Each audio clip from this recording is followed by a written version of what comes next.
In today's video, I'm going to teach you how to create a dashboard in Wrike. We'll walk through a simple, clear process so you can set up your first dashboard and start viewing your work in a more organized way. Even though the steps are short, I'll explain what's happening on screen and why it matters so you feel confident doing it yourself. First, make sure you're logged into your Wrike workspace and that you're in the relevant space or folder where you want to use your dashboard.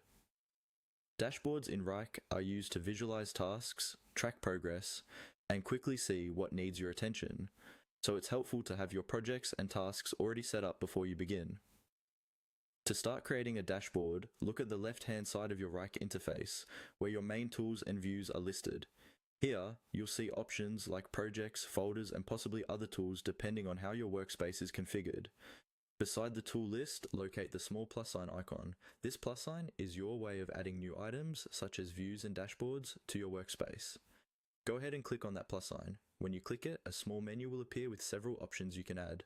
One of those options will be Dashboard.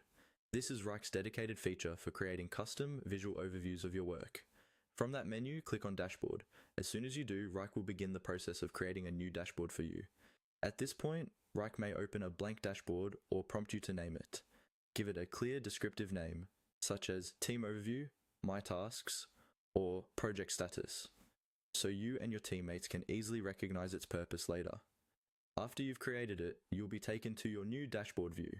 From here, you can begin customizing it by adding widgets, filtering tasks, and arranging the layout to highlight the information that matters most to you.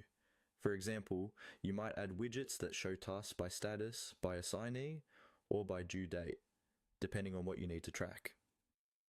That's all it takes to create a new dashboard in Wrike. Click the plus sign beside the tool list, select Dashboard, and then start tailoring it to your workflow. Once you've set it up, this dashboard will become a central place to monitor your work and stay on top of your projects.